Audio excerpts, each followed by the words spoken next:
अव्वल तेरा हाथों में मेहंदी वाली है मेरा हाथों शराब। अरे थे मिली गे कोई दूसरो मेरी खोपड़ी खराब। बड़ा पैकमान ले गयो मैं कच्चे पेड़ ले गयो। और मैं कभी भी गाना लिखता हूँ तो अपनी पर्सनल फीलिंग पे नहीं लिखता हूँ कि जैसे यहाँ पे अभी बात हो गई तो मैं उसी को तुरंत अपनी डायरी में उतार लेता हूँ कि करना क्या चाह रहे हैं। तो जितने लड़के लोग बैठते थे तो हर किसी की मतलब 2-3 लड़कों में से 10 लड़कों में से 1-2 लड़के ऐसे मिल जाते थे। और जो आपके प्रेरणा स्रोत भी रही है। जी सबसे पहले तो मैं नाम लूंगा आदरणीय मंगलेश डंगवाल जी का। जी उनको ही सुनता आया हूँ बचपन से और बहुत ज़्यादा एंजॉय किया उनके गानों पे और उनकी तरह लिखने की कोशिश भी करता हूँ क्योंकि हर किसी को कोई अगर यहाँ कर रहे हो तो उसको वहाँ करना चाहिए, इसी को वहाँ करना चाहिए। तो हमारी ये है कि जिस बेट पे हम चल रहे हैं अभी वही चलेगा फिलहाल। अरे आंखों में थी तेरी सादगी बड़ी क्यूट थी तू पिया, बिना टिकट का आया ट्रेन में टीटी ने पकड़ दिया, जेब में न था कैश गूगल पे ने भी धोखा दिया। नमस्कार, मैं करीना भट्ट और आप देख रहे हैं हॉलीवुड न्यूज शो। जैसा कि आप सभी जानते हैं, हॉलीवुड न्यूज शो हमेशा ही अपने खास कार्यक्रम में उत्तराखंड की उन हस्तियों से आपकी मुलाकात कराता है जिन्होंने उत्तराखंड संगीत जगत में अपनी विशिष्ट पहचान बनाई हुई है। आज के इस खास कार्यक्रम में भी आपकी मुलाकात उसी हस्ती से होगी जिसने लाखों युवाओं को अपने धुन में जमकर थिरकाया है। वैसे तो आप मेरे इंट्रो से समझ ही गए होंगे कि मैं किस कलाकार की बात कर रही हूँ, कौन है वो गायक, लेकिन फिर भी ज्यादा देरी न करते हुए आपकी भी मुलाकात कराती हूँ उत्तराखंड के युवा गायक अमन नेगी सूरी से। तो अमन, सबसे पहले स्वागत है आपका आज के इस खास कार्यक्रम में। धन्यवाद करीना जी। तो सबसे पहले कैसे हैं आप? बहुत बढ़िया, आप बताइए। बस बढ़िया। तो क्या कुछ खास हो रहा है आजकल? बस लाइफ में उतार चढ़ाव लगे हैं बस, और क्या होना। जी अमन, वैसे तो हमारे दर्शक सभी आपको जानते हैं, भली बात ही आपके गीतों से आपसे वाकिफ हैं, लेकिन कुछ लोग ऐसे हैं जो नहीं जानते कि आप मूल रूप से कहाँ से हैं। तो हमारे दर्शकों को बताइए कि आप मूल रूप से कहाँ से हैं, कहाँ से आपने शिक्षा ग्रहण की है आखिर? करीना जी, मैं मूल रूप से हूँ टिहरी गढ़वाल जी। और टिहरी गढ़वाल में हमारा जो है क्या बोलते उसको तहसील पड़ती है घनसाली, हमारा मार्केट भी है। तो घनसाली से मेरी कम से कम लगभग 10 किलोमीटर की दूरी होगी भिलंग। भिलंग हमारी पट्टी पड़ती है, तो भिलंग और उससे पहले मेरा गांव आ जाता है पोखार। तो वहां से हूँ। तो मैंने जो है 10वीं तक कुमसिला इंटर कॉलेज से पढ़ाई की है। उसके बाद मैंने 11वीं और 12वीं नेलचामी डांगे से मैंने पढ़ाई कर रखी है। बस इंटर पढ़ रखा मैंने। आगे नहीं आगे कुछ नहीं है, बस इंटर लास्ट में। चलिए अमन, आपका एक वीडियो क्लिप आपके गीत से पहले वायरल हुआ था जी। तो उससे पहले क्या सोचा था आपने? वीडियो क्लिप बनाने के पीछे क्या सोचा था आपने? जी वो वीडियो क्लिप ऐसा था, वो मधुली वाला ना जी, वो फेसबुक पे जी तो काफी ट्रेंड कर गया था। हाँ, अच्छे खासे पेजों ने उस पर रिस्पॉन्स किया था। जी। तो मैंने सोचा तो कुछ नहीं था, मैं जस्ट एंटरटेनमेंट के लिए बना रहा था, लेकिन मुझे नहीं था पता कि वो इतना वायरल हो जाएगा। उसके बाद भी अच्छी खासी एक फैम मिल गई। जी। फिर उसके बाद मैं मुंबई में था। जी।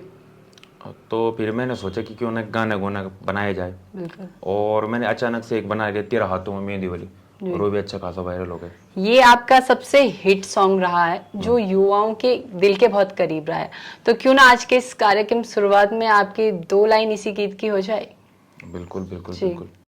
अरे दारू जन रंग त्यारो, अरे झांझ जन चढ़ जाए, अरे मैं ते अपनी आदत लगे तो के और की वे जाई। हम बोले तेरा हाथों में मेहंदी वाली है मेरा हाथों शराब। अरे थे मिली गे कोई दूसरो मेरी खोपड़ी खराब। बड़ा पैकमान ले गयो मैं कच्चे पेड़ ले गयो, मेरा खिसमानी न टका मैं यन दरवाजा हुए गयो। अरे पास्ट गे गेले मेरो पास्ट ओ छोरी पास्ट गए गेले मेरो फ्यूचर भी खराब। बोले तेरा हाथों में मेहंदी वाली है मेरा हाथों शराब। आपके ये लिरिक्स जो थे वो युवाओं के वाकई में दिल के करीब रहे हैं, लेकिन इन लिरिक्स का आपके दिल से क्या कनेक्शन था, ये सारे दर्शक जानना चाहते हैं। मेरे दिल से भी था पर्सनली, जी। थोड़ा बहुत था जी। लेकिन मैंने ये सबसे पहले जब मैं मुंबई था होटल में काम करता था, तो जब हमारी छुट्टी होती थी तो 10-15 लड़के लोग बैठते थे, तो मैं सबके साथ बैठता था।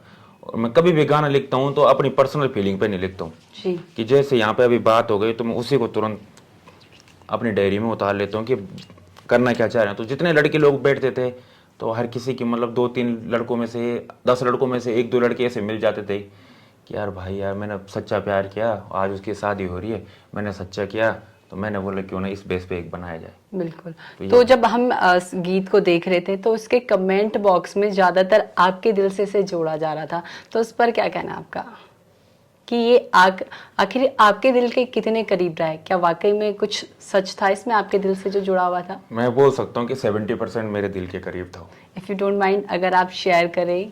शेयर तो नहीं हो पाई बात। चलो कोई बात नहीं है। तो काफी अच्छा था और इसके बाद भी इनके काफी सारे गीत हिट हुए हैं। तो अभी क्या मोटो है आपका कि आप हमेशा ही युवाओं के लिए डीजे पैटर्न का ट्रैक लेके आते हैं? अब आपका आगे क्या है कि थोड़ा पैटर्न चेंज किया जाएगा या फिर इसी पैटर्न में युवाओं को एकदम? तो यहाँ उत्तराखंड में तो लगभग तमाम प्रकार के लोग हैं जी। मैं आपको बताऊं कि भगवान भी जो हैं एक ही हैं, लेकिन उन्होंने भी अपना कार्य बांट रखा है। जी बिल्कुल। कि अगर एक ही बंदा अगर एक ही काम करेगा तो वो ठीक नहीं होगा, क्योंकि हर किसी को कोई अगर यहाँ कर रहे है तो उसको वहां करना चाहिए, इसी को वहां करना चाहिए। तो हमारी ये है कि जिस बेट पे हम चल रहे हैं अभी वही चलेगा फिलहाल। आपने कौन सी उम्र से ये स्टार्ट कर दिया था कि मतलब लोगों की फीलिंग को समझना फिर उन्हें लिखना? ये वाकई में खुद में बहुत बड़ी बात होती है, लेकिन आपने लिखा, दर्शकों के बीच बहुत कम उम्र में रखा, तो किस उम्र से आपने स्टार्ट कर दिया था? लिख तो मैं बहुत पहले से रहा था, तभी 17-18 साल का था जी। लेकिन स्टार्ट मैंने 19 से ही किया। और कभी स्कूल कॉलेज में? स्कूल कॉलेज में भी बहुत पहले से करते थे, और जब भी मैं 8वीं में था तो हमारे टीचर थे एक, अच्छा, और वो तो मुझे बोला करते थे कि आप एक दिन जरूर सिंगर बनोगे। और वो आज और आज देख रहे होंगे आप। जो सिंह तनवर जी हमारे हेड मास्टर थे वो जी। उन्होंने बोले था, उनका लड़के हैं अर्जुन तनवर जी। वो अभी मेरे ख्याल से मुंबई में है, वो भी एक्टर ही हैं अर्जुन तनवर जी, उनके पिताजी ने बोला था। तो अभी वो आपको देख रहे होंगे कि उनकी कही बात सच हो गई है। तो अमन, अभी आपका हाल ही में एक गीत रिलीज हुआ है छलकानिस, तो इसके पीछे की क्या स्टोरी है, क्योंकि ये काफी ट्रेंड कर रहा है आजकल? हाँ बहुत, मुझे भी लग रहा है कि काफी ट्रेंड कर रहा है। कम से कम 20,000 प्लस उस पर रील्स बन चुके हैं इंस्टाग्राम पे, और 3 लाख व्यूज प्लस हो चुके हैं। तो इसकी स्टोरी जो है मतलब नीरज बरतवाल है मेरे साथ, हमारे छोटे भाई, और मैं हूँ। तो हम दोनों कहीं शादी में जा रखे थे। ओके। सच में जा रखे थे हम। ओके। तो शादी में जा रखे थे, तो शादी का मतलब माहौल कैसे होता है, हमने वो वहाँ पे वो देखा कि जैसे ऊपर से बड़े लोग देखते हैं, बुजुर्ग देखते हैं, बड़ा देखते हैं, चाचा देखते हैं, तो लड़के लोग जो हैं बोतल को कहीं छुपा के सीधे नीचे चले जाते हैं, फिर जहाँ पे एक प्राइवेट एरिया हो, मतलब जहाँ जैसे जलकनीस हो गया या फिर गली पिछाड़ी वगैरह वगैरह, गढ़वाली में बोलन जगह, सो इन चीज होगी। तो हम गली पिछाड़ी तो बढ़िया नहीं लगे, तो हम जलकनीस वालू तो एडिया से हमारे एकदम सटीक था वो कि मतलब रियल शादी में होते हो। तो कई लोगों को उस पर नेगेटिव कमेंट आए कि जलकनीस क्या होता है, तुम इसको प्रचार कर रहे हो। तो मैं उन लोगों को ये कहना चाहता हूँ कि भाई आप कभी गाँव की शादी में आओ। बिल्कुल। और जो आजकल की युवा हैं जो मतलब छोटे छोटे हैं, जो अपने चाचा की ताऊ की रिस्पेक्ट करते हैं, तो उनके सामने नहीं पी सकते ना सारे आम, तो पीनी उनको भी है, नाचना उनको भी डीजे पे। बिल्कुल। तो नाचने के लिए उन्हें थोड़ी गुटकी तो चाहिए, और गुटकी के लिए प्राइवेसी चाहिए, और प्राइवेसी के लिए चाहिए जल का, और हम लेके गए उन्हें जलकनीस। ओह वाह, काफी अच्छी स्टोरी है। वैसे आपके जो सारे गीत रहते हैं ना, उनके शब्द काफी क्रेजी रहते हैं, वो ठेठ पहाड़ी शब्दों का होता है। और आजकल के गायकों की अगर मैं बात करूं तो बेहद ही कम लोग हैं जो ऐसे शब्दों का यूज करते हैं, और अगर करते भी होंगे तो शायद वही लोग होंगे जो पहाड़ों में रहे होंगे। लेकिन फिर भी दर्शक जानना चाहते हैं कि आप अभी मतलब इतने ठेठ पहाड़ी शब्द, क्योंकि गांव पहाड़ों में भी अब इतने पहाड़ी शब्द इस्तेमाल नहीं होते, क्योंकि आपके शब्द बहुत अलग रहते हैं। तो ये प्रेरणा आपको कहाँ से मिली? ये प्रेरणा तो ऐसी है जी कि मैं बचपन से ही बल क्या बोलते हैं बल, अरे शुद्धि भाई बल किए जो तो गढ़वाली को रोणु रोणु, अरे देहरादून में रह के मेरा बोला तो खूब गढ़वाली बोलूं है, क्योंकि आजकल सब देहरादून में रह के मतलब उनको क्या पता। हमने जो है प्रेरणा ऐसी मिली है क्योंकि मैं बचपन से गाँव में ही रहा हूँ। मैंने भैंस चरा रखी है, गायों के साथ जा रखा हूँ, मैंने घास काट रखा है, और जब हमारी घर में रखी तो बंदिया बड़ी मम्मी घास आ रही हूँ, कोदा झंगोरे लेने जा रखा हूँ, जिसको बोलते हैं रियली। तो हमने वो चीज़ें झेल रखी हैं, तो इस प्रेरणा तो ऑटोमेटिक मिल जाए। आप गांव में रहो तो गांव में कोई नहीं बने क्या अलो इधर आओ गाँव में आला या खो, ये नहीं बोलता। बिल्कुल बिल्कुल। तो खुद ऑटोमेटिक आदमी को स्वभाव हो जाऊँ तब। बिल्कुल। हाँ जी। तो अमन, आम व्यक्ति से और एक इतनी बड़ी हस्ती बनने के पीछे काफी स्ट्रगल रहा होगा, तो ये स्ट्रगलिंग पीरियड आपका कैसा रहा है? बहुत बहुत था। मतलब रात भर की मेहनत थी, क्योंकि लिखने के लिए आपको पता है कि अगर किसी सबसे मेन होता है वह राइटर, बिल्कुल बाकी धुन तो बन जाती है, बिल्कुल कंपोजिंग भी हो जाती है, लेकिन जो लिखने की होती है उसको तुलना करना, किससे जोड़ना, कहाँ पे जोड़ना, बिल्कुल। तो उसके पीछे बहुत मेहनत थी। ऊपर से घर में काम काज भी बहुत था, तो बहुत ज़्यादा था मतलब। और ऊपर से तो घर वाले भी बोलते थे कि जॉब पे चले जाओ, कोई कमाई नहीं है, ये नहीं है, वो नहीं है, बिल्कुल बिल्कुल। ऐसा वैसा। आजकल ज्यादातर यही देखने को मिलता है कि स्कूलिंग के बाद सरकारी नौकरी, जल्दी सेटल होना, फिर लेकिन अभी आपका अगर सिंगिंग के लाइन को अगर हटके देखे तो अभी अमन कहाँ होते हैं? अमन अभी शायद विदेश में होते। चलो बढ़िया है। आज के अमन में और पहले के अमन में कितना बदलाव देखने को मिला है? मतलब बदलाव, जी। बदलाव तो मैं कह सकता हूँ कि कुछ भी नहीं है। मैं तो रियल ही रहता हूँ हर समय। आपने वो कभी भी दिख रहा है आपने अभी कभी भी देखा होगा, मैं रियल हूँ। भी। जी चाहे कितना भी हो जाऊँ, हर किसी दोस्तों के साथ उठना बैठना, मतलब ऐसा नहीं है कि भाई ये नहीं है, जो कल था वही आज भी है, और जो वो होने से तो खुला बोल देते हैं, बस सीधी बात है।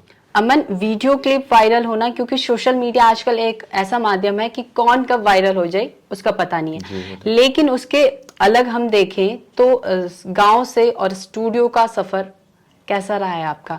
किन से आपकी सबसे पहले मुलाकात हुई है जो मेरे को आप? मतलब जी जिन्होंने गाना लगाने के लिए बोला था, जी जी हमारे बड़े भाई हैं, तभी मैं मुंबई में ही था। जी बड़े भाई रामेश्वर गैरोला जी, जी तो उनके घर पे मेरा आना जाना था। जी तो एक बार वो एक गाना बना रहे थे कुछ, तो उन्होंने मुझसे बोला कि अमन कुछ लिख ले मेरे लिए। तो मैंने वहाँ पे लिखा था, तो उन्होंने बोला तू बहुत बढ़िया लिखता है और तू गा भी सकता है। तो उसके बाद उन्होंने मुझे बोला कि तू गा। फिर उसके बाद लॉकडाउन लग गया, मैं घर आ गया। ठीक। तो मेरी मुलाकात हुई केसी चमोली, जो चमोली फिल्म के निर्माता हैं, केसी भाई। तो उनसे मेरी मुलाकात हुई, कमल चमोली जी से। उन्होंने बोला कि घनसाली में एक स्टूडियो खुला है। तो मैंने वहाँ से जो है बुक कल रिकॉर्ड करा दी, तेरे हाथों में मेहंदी वाली। और उस समय नरेश भाई का बहुत योगदान था, बेलवाल जी का। तो उन्होंने जैसे ही सुना, उन्होंने बोला ठीक है मैं लिए कर ले ये गाना। तो फिर वहाँ से करते हुए फिर म्यूजिक, उसमें पहला जो गाने में म्यूजिक दे रखा है ज्योति प्रकाश पंत जी ने दे रखा है, ज्योति प्रकाश पंत। तो वहाँ से मतलब ऑनलाइन बुक कलर यहाँ आया, तो सबसे पहले उन्हीं से मेरी मुलाकात हुई थी। ठीक है। अभी वैसे इनसे अलावा आपको देखे तो आपको कौन से उत्तराखंड के ऐसे सिंगर हैं जो आपके फेवरेट हैं और जो आपके प्रेरणा स्रोत भी रही है? जी सबसे पहले तो मैं नाम लूँगा आदरणीय मंगलेश डंगवाल जी का। जी उनको ही सुनता आया हूँ बचपन से, और बहुत ज़्यादा एंजॉय किया उनके गानों पे, और अच्छा। उनकी तरह लिखने की कोशिश भी करता हूँ। भले ही थोड़ा बहुत लिख पाता हूँ, पर उन्हीं की तरह लिखने की कोशिश करता हूँ। तो मेरे एक ही फेवरेट सिंगर है, मंगलेश डंगवाल जी। जैसे अभी आप बता रहे हैं कि गांव से यहाँ तक का सफ़र काफ़ी मुश्किल रहा है, लेकिन कुछ युवाएं और भी हैं जिनकी आवाज़ें अच्छी हैं, रचनाएं अच्छी हैं, लेकिन स्टूडियो तक नहीं पहुँच पाते हैं, तो उनके लिए क्या संदेश है आपका? उनके लिए संदेश ये है जी कि भाई यहाँ भी बहुत ज़्यादा नेपोटिज्म चल रहा है जी उत्तराखंड में, अगर हकीकत बात की जाए तो।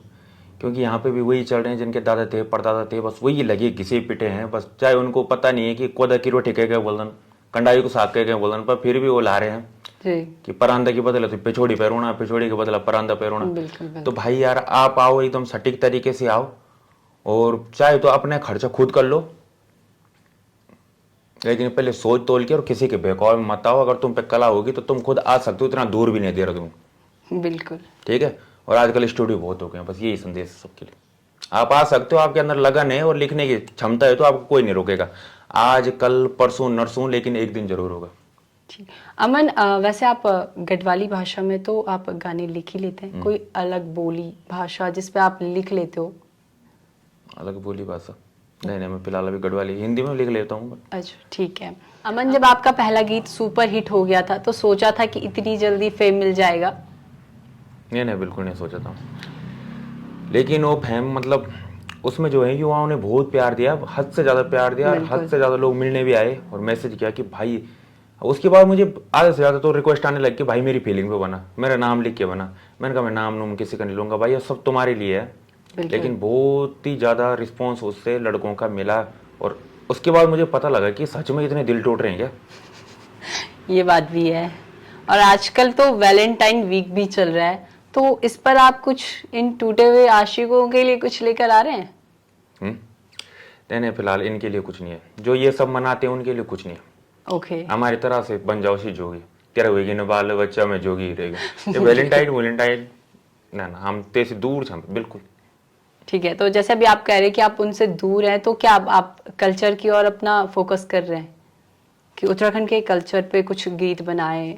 जी मैम हमने बना रखे हैं, लेकिन वो चले नहीं, वो अलग बात है। हमने भूकानों पे बना रखा है, जागर बना रखा है, अपना पैरवार पैरो उस पे बना रखा है। तो क्या लगता है आपको कि किस वजह से ये गीत नहीं चले होंगे? क्योंकि नॉर्मल डीजे पैटर्न तो आपका वायरल होते ही एक छवि होती है। जी मुझे आप अगर इन कपड़ों में अच्छे लग रहे हो, आप साड़ी पहनोगे तो तुम बाहर जाओगे तो रोज तुम इन कपड़ों में जा रहे हो, एक दिन साड़ी पहन के जाओगे कोई तुम्हें पहचानेगा नहीं, 2-4 लोग पहचानेंगे। तो मेरी एक छवि है। अब अगर मैं अपनी छवि से भटक गया तो लोग मुझे उस हिसाब से जानते हैं ना। तो मैंने वो छवि से भटक गया तो कौन सुनेगा फिर? तो मतलब आगे भी आप यही ट्रैक यूज करेंगे? हम कुछ नहीं करेंगे, जो करेगी पब्लिक करेगी, जहाँ पे हमें पसंद पब्लिक करेगी। तो आपको सपोर्ट करेगी ना? हाँ, तो जो चीज हमें सपोर्ट करेगी हम वही चीज करेंगे। अब हम Okay, जानबूझ के किसी के मुंह पे चावल तो नहीं रख सकते कि खाई खा भाई। बिल्कुल। अब जैसे आप अभी आप देहरादून में रहते हो, हाँ जी। फिर जब गांव जाते हैं तो मतलब कैसा लगता है कि एकदम कल का अमन अब सूरी बन गया है, तो फिर अपने फ्रेंड्स के बीच जाना, तो फिर कैसा लगता है आपको?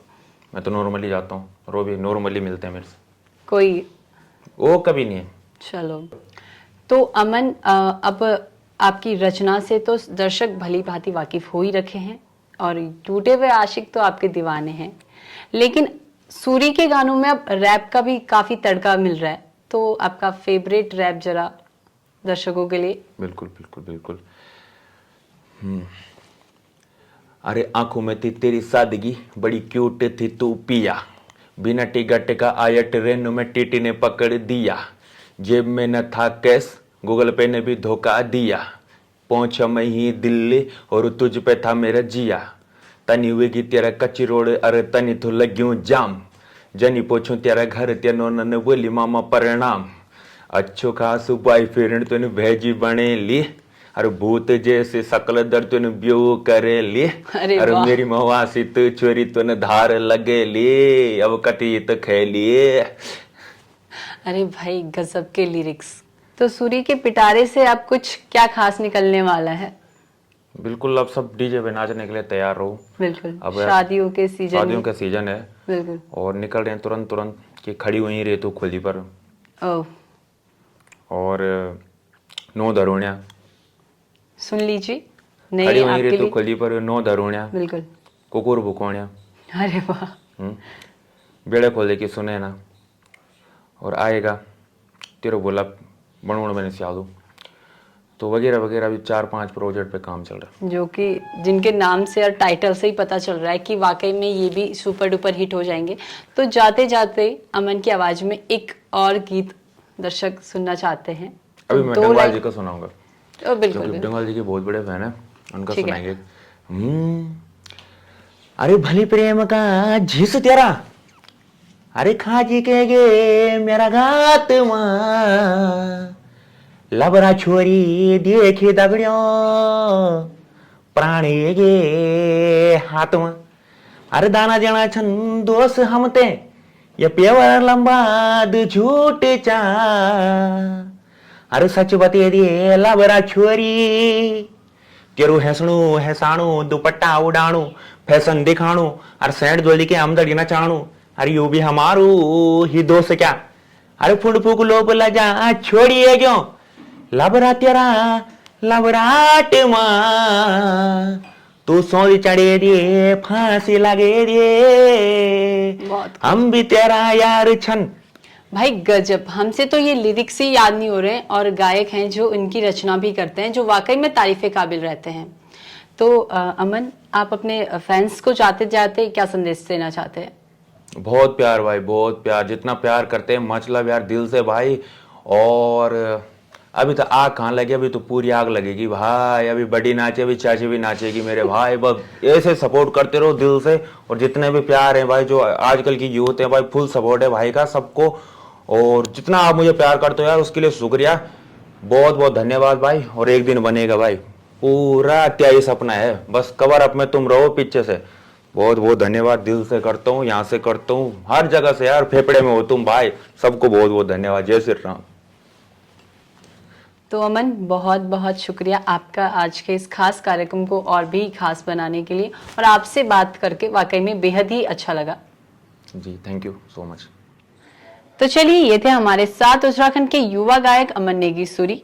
उम्मीद करते हैं आपको ये कार्यक्रम पसंद आया होगा और बेहद ही जल्द मुलाकात होगी उत्तराखंड के एक ऐसी ही खास शख्सियत के साथ।